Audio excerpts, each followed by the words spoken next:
महाशिवरात्रीच्या दिवशी भक्तिभावाने व्रत केल्यावर, शिवपूजन केल्यावर, उपवास केल्यावर आपण महाशिवरात्रीची कथा सुद्धा नक्की वाचावी किंवा कमीत कमी ऐकावी.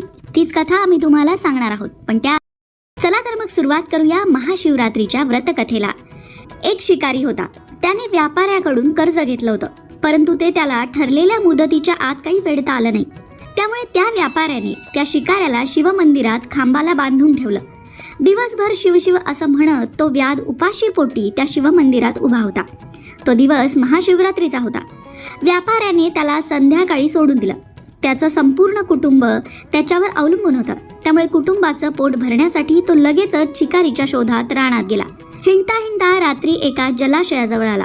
तिथं पाणी प्यायला जे जनावर येईल त्याला मारायचं असं ठरवून तो जवळच्या बेलाच्या झाडावर चढून बसला. त्याच्या अंदाजाप्रमाणे काही वेळाने हरणांचा एक कळप तिथे पाणी पिण्यासाठी आला. शिकारीवर नेम धरला की बाण नीट मारता यावा म्हणून त्या शिकाऱ्याने काय केलं तर बेलाच्या ज्या फांद्या त्याच्या चेहऱ्यासमोर येत होत्या त्या फांद्यांची पानं तोडून त्याने खाली टाकली. योगायोगाने तिथे खालीच एक शिवपिंड होती. त्यामुळे त्याने टाकलेली सगळी बेलपत्र त्या शिवपिंडीवर पडत राहिली. हरणांना त्या शिकाऱ्याची चाहूल लागताच ती तिथून पळून गेली. पहाटे पुन्हा एक हरिण आणि 2 हरिणी त्या जलाशयावर आल्या. त्यावेळी तो शिकारी त्यांना बाण मारणारच होता. तोच त्या हरिणींनी मनुष्यवाणीमध्ये त्याला विनंती केली की हे शिकाऱ्या, आमची पाडसं घरी एकटी आहेत. आम्ही घरी जाऊन त्यांना दूध पाजून परत येतो. काही वेळानंतर पाडसांसह तो सगळा कळप पुन्हा त्या शिकाऱ्याकडे आला. त्यांच्यापैकी प्रत्येक हरिण त्या शिकाऱ्याला इतरांना सोडून मलाच मार असं सांगत होतं. त्यांचं परस्परांवरील प्रेम पाहून त्या शिकाऱ्याने त्यांना मारण्याचा विचार बदलला. त्याने प्रेमपूर्वक पूर्ण कुटुंबाला अभय दिलं. त्यांना परत पाठवलं. स्वतःचे धनुष्यबाण तोडून टाकले. अशा रीतीने रिकाम्या हाताने परंतु समाधानी वृत्तीने तो घरी परतला.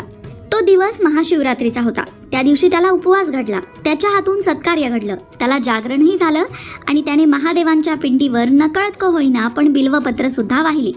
अनायासे त्याच्या हातून हे महाशिवरात्रीचं व्रत घडलं. त्या पुण्यसंचयाच्या योगे तो सहकुटुंब शिवलोकात गेला.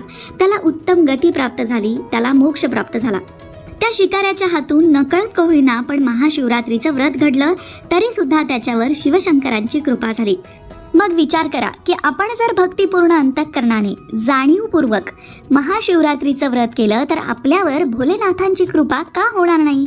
म्हणून विश्वास असू द्या, श्रद्धा असू द्या आणि महाशिवरात्रीचं व्रत मन लावून भक्तिपूर्ण अंतःकरणाने करा. नक्कीच शिवकृपा तुमच्यावर सुद्धा होईल. ओम नमः शिवाय.